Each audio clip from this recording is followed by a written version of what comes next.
சொல்லணும். நான் சொல்லணும்னா மனநல சொல்லுவேன்.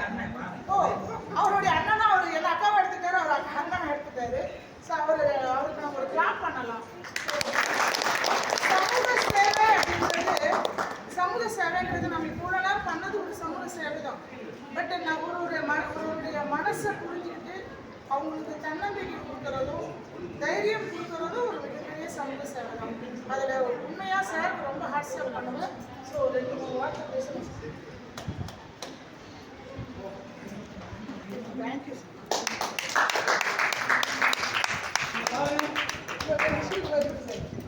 இங்க பாருங்க, இங்க பாருங்க.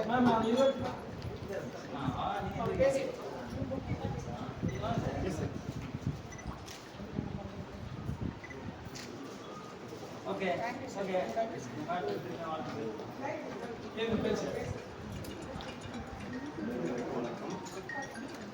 நிறைய பேசுறாங்க மேடம்.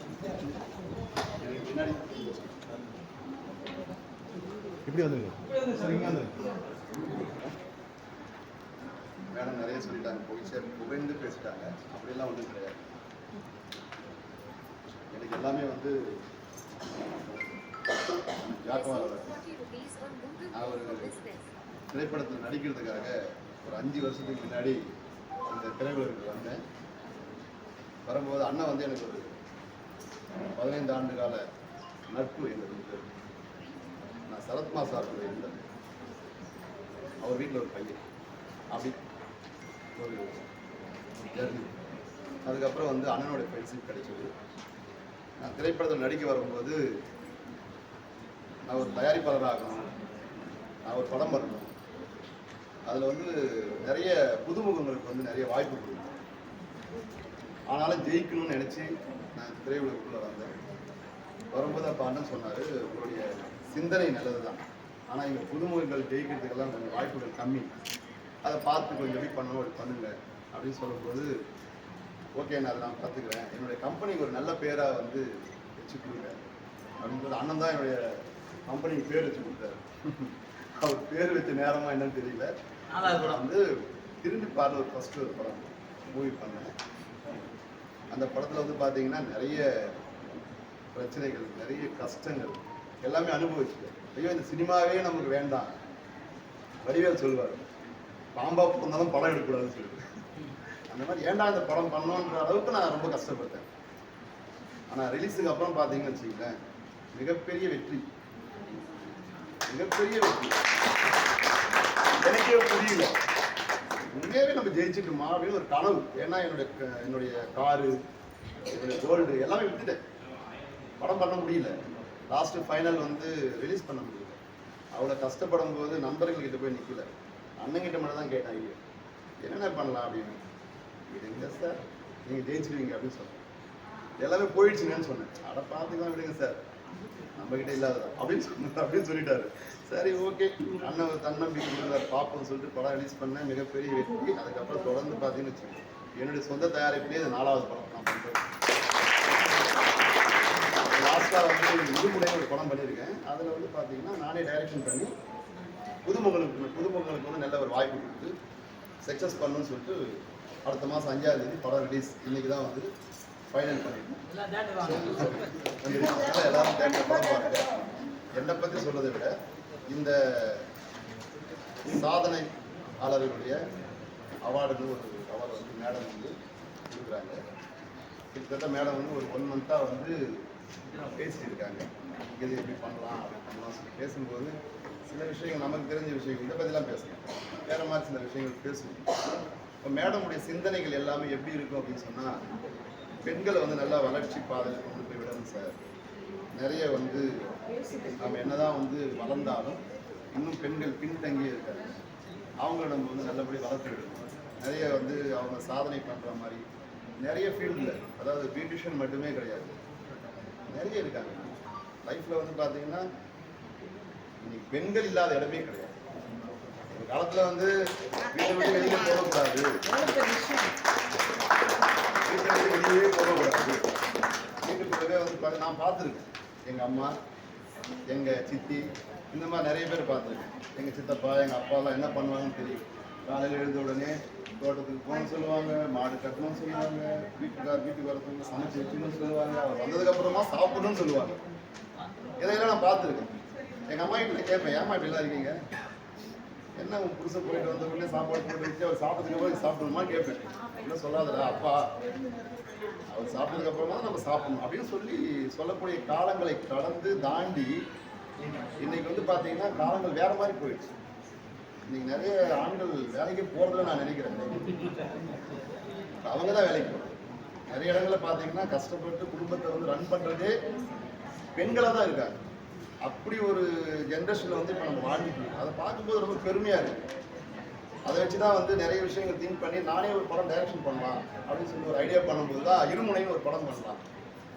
அந்த கதையினுடைய கரு என்ன அப்படின்னு சொன்னா பெண்களை தாக்கி எடுக்கிற படம் கிடையாது. பட் வந்து இந்த காலத்துல புருஷன் சம்பாதிச்சா ஒரு மனைவி வந்து தன்னுடைய கணவனுக்கு எந்த மாதிரியான மரியாதை கொடுப்பாங்க. நான் சொல்றது இந்த காலம், அந்த காலம் கிடையாது. இந்த காலத்துல சம்பாதிக்காத புருஷனை எந்த ரேஞ்சில் நடத்துவாங்க. ஏன்னா சம்பாதிக்கணும்னா குடும்பம் நடத்துறீங்க. நீங்கள் சாதாரணமாக சென்னையில் பார்த்தீங்கன்னா ஒரு 10 ரூம் போனாலும் இன்னைக்கு 10,000 ரூபாய் வாடகை கிடையாது. அப்படி இருக்கிற சூழ்நிலையில் வந்து புதுசு சம்பாதிக்கணும்னா அவங்க சாப்பாடு சொல்லுவாங்கன்னா இல்லை வேற என்ன பண்ண முடியும். அதை வந்து யோசிக்கும் போது தான் இந்த படம் பண்ணலாமே, இது வந்து பண்ணால் நல்லா இருக்கும், எல்லாருக்கும் ஒரு சம்மந்தப்பட்டமான ஒரு படம் தானே அப்படின்னு சொல்லி தான் அது இருமுனை பண்ணும். நம்ம சம்பாதிக்காத புதுசை வந்து எப்படி நடத்துவாங்க. இதுக்கு ரெண்டுக்கு நடுவில் ஒரு விஷயம் இருக்கு. அது என்ன அப்படின்னு சொன்னால் வாழ்க்கையில் வந்து இருவருக்குள்ள ஒரு அண்டர்ஸ்டாண்டிங் இல்லாதப்போ என்ன மாதிரி சில தவறுகள்லாம் நடக்கும். அந்த தவறுகள் நடக்கிறதுனால ஒரு பெண் பிள்ளையோட லைஃப் எந்த மாதிரி போய் தவறான ஒரு இடங்கள்ல முடியுது, ஒரு ஜென்ஸ் வந்து எப்படி தப்பான வழியில் போயிடுறாங்க தான் அந்த இதை ஏன் நான் உதாரணமாக சொல்கிறேன் அப்படின்னு சொன்னால் இந்த காலங்கள் வந்து அந்த மாதிரி இருந்துச்சு. மொபைல் செல்ஃபோன் வந்துச்சு, எல்லாமே செல்ஃபோனு தான். இப்போ நம்ம விஜயகாந்த் சார் வந்தார், சரத்குமார் சார் வந்தார், அதுக்கப்புறம் கமல் சார் வந்தார். இவங்கெல்லாம் வரும்போது சோசியல் மீடியா வந்து ரொம்ப கம்மி. ஆனால் இன்னைக்கு சிஎம்மாக வந்துருக்கிற நம்ம தளபதி வந்து வந்த உடனே சோசியல் மீடியா அதிகம். இங்கே என்ன நான் பேசுகிறேன்றது உடனே அடுத்த 5 நிமிஷம் நீங்கள் பார்க்குறீங்க. அப்படி பார்த்து மிகப்பெரிய வெற்றி அடைந்து இன்னைக்கு வந்து பார்த்தீங்கன்னா தமிழக முதல்வர் ஆகிட்டார்.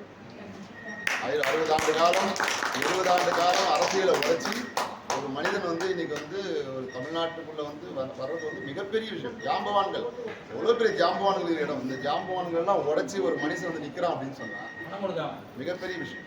மனம் கொடுத்தாதான் ஓட்டு போடுன்ற காலம் போயிட்டு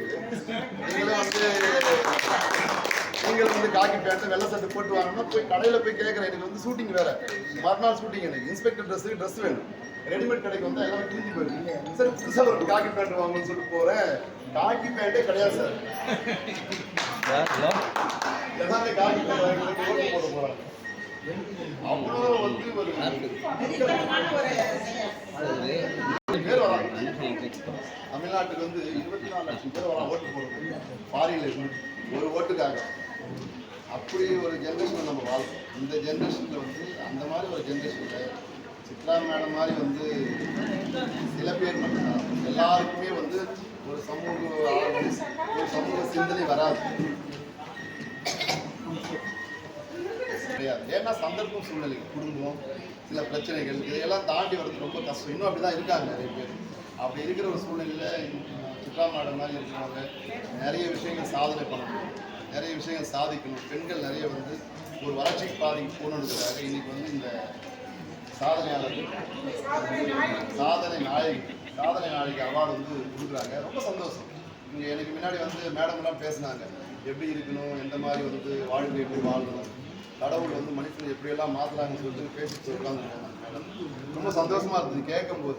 ஓ இப்படியெல்லாம் வந்து ஏன்னா சில இடங்களில் வந்து அடுத்த ஒரு பேசுறது நம்ம கேட்கணும், கேட்டால் தான் வந்து அடுத்த படத்தில் ஏதாவது ஒரு சீன் வைக்கணும். ஆனால் ஒரு டைரக்டராக வந்து அதை நம்ம கேட்டுட்டு இருக்கோம். இந்த மாதிரி நிறைய விஷயங்கள் வந்து மேலும் மேலும் வந்து இங்கே வந்திருக்கிற அத்தனை பேருமே நிறைய விஷயங்கள் சாதிக்கணும், நிறைய விஷயங்கள் சாதனைகள் பண்ணணும். இந்த துறையில் மட்டும் கிடையாது, நிறைய துறையில் இன்னைக்கு பார்த்தீங்கன்னா அமைச்சர்கள் ஆகிட்டாங்க பெண்கள். சின்ன சின்ன பசங்க 28 வயசு 30 வயசு குழந்தைங்கள்லாம் அமைச்சர் ஆகிட்டாங்க. அந்த மாதிரி நீங்களும் வந்து ஒரு பெரிய சாதனை பண்ணி நிறைய விஷயங்கள் வந்து நீங்கள் ஜெயிக்கணும். ஜெயிச்சு இந்த நம்ம தமிழ்நாட்டில் வந்து நம்ம பெண்கள் வந்து இப்படி தான் அப்படின்ற அளவுக்கு நீங்கள் வந்து வளரணுன்றது வந்து என்னுடைய ஆசை. அதுக்கு மேடம் மாதிரி சமூக ஆர்வலர்கள் நிறைய பேர் முன் வரணும். இன்னும் வந்து நிறைய விஷயங்கள் பண்ணணும். இன்னைக்கு 50 பேர் உட்காந்துருக்காங்க, நாளைக்கு 500 பேர் உட்காரணும். அந்த அளவுக்கு வந்து ஒரு நிறைய விஷயங்கள் வந்து நடக்கணும். அதெல்லாம் ரொம்ப சந்தோஷம். என்ன இந்த நிகழ்ச்சியில் வந்து அழைச்சதுக்கு ரொம்ப நன்றி. எனக்கு முன்னாடி வந்து பேசி உட்கார்ந்து என்னுடைய மரியாதை அண்ணன் ஜாக்குவார் தங்கம் அவர்கள் என் கூட தான் பிறக்கல, மற்றபடி எல்லாமே எனக்கு அவர் தான். அவர் அது என்னுடைய சொந்த மண். தாமோதரன் அவர்களும் மேடம் ஜனன் மேடம் அவர்களும் சார் மற்றவங்க எல்லாருமே இங்கே வந்திருக்காங்க. ராகவன் சார் முதற்கொண்டு எல்லாமே வந்திருக்காங்க. எனக்கு முன்னாடி நிறைய பேர் பேசியிருக்காங்க. அத்தனை பேருக்கு இந்த நேரத்தில் வந்து நன்றி கூறி நான் பேசுறதுக்கு எல்லாரும் பொறுமையாக கேட்டு